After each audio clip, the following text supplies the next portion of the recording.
Don't give devil the credit for what God is doing. இது நல்லா கேட்டுங்க. It is a very very important point. பக்கத்தை பார்த்து சொல்லுங்க, வெரி வெரி. ஏன்னா நிறைய நேரத்தில் ஆண்டவர் செய்யறதுக்கெல்லாம் சாத்தானுக்கு அங்கீகாரத்தை கொடுத்து கொண்டிருப்போம். அது அங்கீகாரம், பிசாசுக்கு மகிமையை செலுத்துகிறோம் தாங்க. ரொம்ப ஒரு புலவர் டிரான்ஸ்லேட் பண்ணிக்கிறார் அவரை. ஸோ அதனால் நிறைய நேரம் ஆண்டவர் கிரியை செய்து கொண்டிருப்பார். ஆனால் நம்ம என்ன பண்ணுறோம்? It is the devil, it is the devil, it is the devil. டக்குன்னு மாமியார் டெவில், மருமகள் டெவில், யாரெல்லாம் மாட்டுறாங்களோ எல்லாரையும் டெவில். அவங்க இல்லைங்க, அவங்களுக்குள்ள அந்த சத்ரு கிரியை செய்கிறான். அதாவது அவங்கள சாத்தான் சொல்கிறது இல்லை, நம்ம டைரெக்டாக அவங்களுக்குள்ள சாத்தான் கிரியை செய்கிறான். அதுக்கு நீ நேராக சொல்லிட்டு போயேன் பேயின்ட்டு. வாசிங்க Mark 3:22, book of Mark chapter 3 verse 22 வாசிங்க. எருசலேமிலிருந்து வந்த வேத பாரகர், அதாவது பாருங்க, இவங்கெல்லாம் வேத பாரகர்கள், religious teachers who are Bible கரைச்சி குச்சிஃபைங், all those fellows very theologically experts. வாசிங்க. இவன் பெயல்செபூலை கொண்டிருக்கிறான். அதாவது ஆண்டவர் பேயை துரத்துறாரு. ஆண்டவர் என்ன சொல்றாங்க? இவன் பெயல்செபூலை கொண்டிருக்கிறார், பிசாசுகளின் தலைவனாலே பிசாசுகளை துரத்துகிறான் என்றார்கள். பிசாசுகளின் தலைவன். இவனுங்க பைபிளை பற்றி என்ன பிரயோஜனம்? தலையும் படிக்க மாட்டானுங்க, வாழையும் படிக்க மாட்டானுங்க, நடுவில் ஏதாவது பார்த்துட்டு ஏதாவது ஒன்று போட்டு விடுறது. See, Jesus was so upset with them. This is the one place Jesus condemns about unforgivable sin. மன்னிக்க முடியாத ஒரு பாவத்தை குறித்து பேசுறாரு. ஏன்னா ஆண்டவர் நான் சொல்றாரு, ஆவியானவர் கிரியை செய்து அசுத்தாவியை துரத்துனுக்கிறாரு. ஆனால் நீங்கள் ஆவியானவருக்கு எதிராகவே பேசுறீங்க. வாசிங்க 28-30 வாசிங்களேன். Jesus is telling them, வாசிங்க. மெய்யாகவே நான் உங்களுக்கு சொல்லுகிறேன், I tell you the truth, all sin and blasphemy can be forgiven, but anyone who blasphemes the Holy Spirit will never be forgiven. தமிழ்ல வாசிங்க. மனுஷர்கள் செய்யும் எல்லா பாவங்களும் அவர்கள் தூஷிக்கும் எந்த தூஷணங்களும் அவர்களுக்கு மன்னிக்கப்படும். ஒருவன் பரிசுத்த ஆவிக்கு விரோதமாக தூஷணம் சொல்வானாகில் அவன் என்றென்றைக்கும் மன்னிப்படையாமல் நித்திய ஆக்கினைக்குள்ளாய் இருப்பான் என்றார்.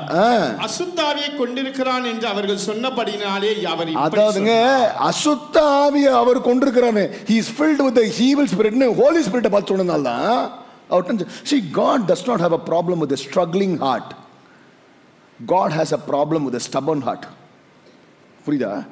இனி கத்துற ஆண்டவரே, எனக்கு ஒன்றும் புரியல ஆண்டவரே, நான் தப்பு பண்ணிட்ட ஆண்டவரே, நான் அடிக்ட் ஆண்டவரே, பிரச்சனை எல்லாம் மன்னிச்சிருவாரு. நீ திமிர் புடிச்ச இருதயத்தை வச்சிருந்தா தான் ஆண்டவருக்கு பிரச்சனை.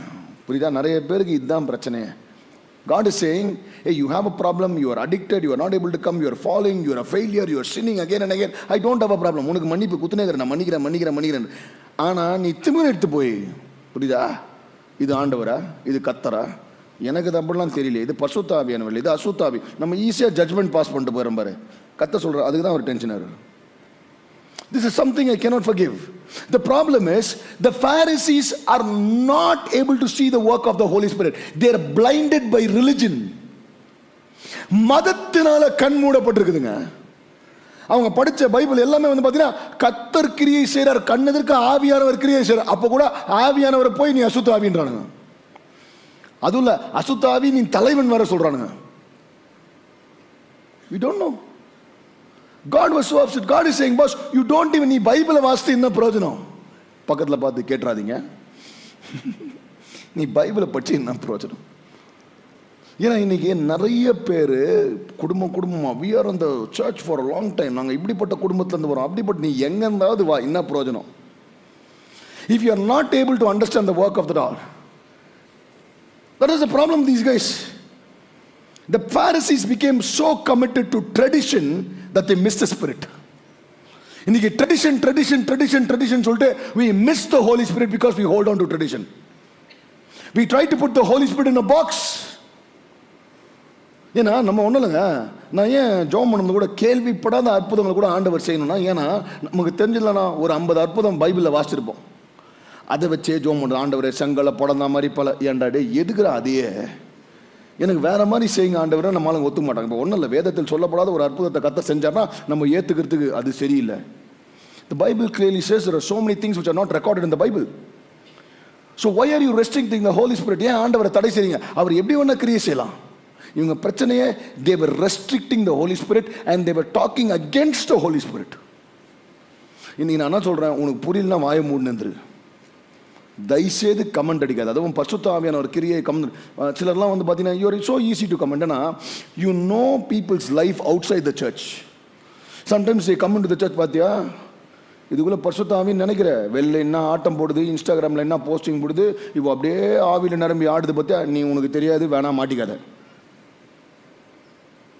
யாருக்குள்ளேயும் பரிசுத்த ஆவியானவர் கிரியை செய்வார். அவங்க வாழ்க்கையில் அவங்க லைஃபோ, அவங்க பேக்ரவுண்டோ, அவங்க பாஸ்ட்டோ, அவங்க ட்ரெஸ்ஸிங்கோ, இதை வச்சு நம்ம யாரும் ஜட்ஜ் பண்ணி நம்ம யாரும் கொஸ்டின் பண்ண முடியாது. Who is the Holy Spirit? That's what the Pharisees were doing. So you don't get to judge the Holy Spirit. When you're judging a person, you also need to understand if the person is filled with the Holy Spirit, you're judging the Holy Spirit. Next, இவங்களுக்கு இருக்கிற என்ன பிரச்சனைனா, ஆண்டவர் கிரியை செய்கிறார், சாத்தானுக்கு. நம்மளாம் அதில் ரொம்ப நம்ம PhD வாங்கியிருக்கிறோம். Quite often we think closed door is a devil. If it's a wilderness season, it's a devil. Traffic, devil. Wi-Fi cut, devil. எல்லாமே நம்மளுக்கு செட் ஆகல, devil. When Jesus received the Holy Spirit, பரிசுத்த ஆவியானவர் மேலே வசனம் சொல்லுது, அவர் பரிசுத்த ஞானஸ்தானம் எடுத்து புறா மேலே வந்து பரிசுத்த ஆவியானவர் இறங்கணும்னா the Spirit led him into the wilderness. ஆவியானவர் அவரை வனாந்தத்துக்கு. So if there is a season of wilderness, நம்ம இந்த வனாந்திரம் சாத்தான் கிட்ட இருந்து வந்தது.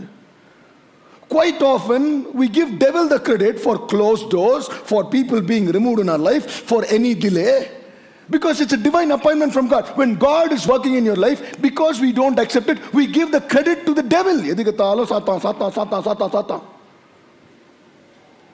ஐயா, இன்னைக்கு டிசர்ன்மெண்ட்டை வச்சு எங்கெல்லாம் சாத்தான் கிரியை செய்கிறான்னு நீ கற்றுக்கிறத விட, அண்டர்ஸ்டாண்ட் பண்ணுறத விட, அதே டிசர்ன்மெண்ட்டை வச்சு ஆண்டவர் செய்கிறத புரிஞ்சுக்கோ. The problem with us is that we use discernment only for the devil and not for God's work. இன்னைக்கு ஆண்டவர் அங்கே நின்றுடே, நான் தாண்டா அதை செஞ்சேன், எதுக்குடா அதை சாத்தான்றீங்க? அவர் இன்னும் பரிதாபமா, டேய் செஞ்சது சாத்தான்னு என்ன தாண்டா நீங்கள் சொல்கிறீங்க? It was God who removed it from your life. It was God who rejected that visa. It was God who shut the job. It was God who prepared that layoff.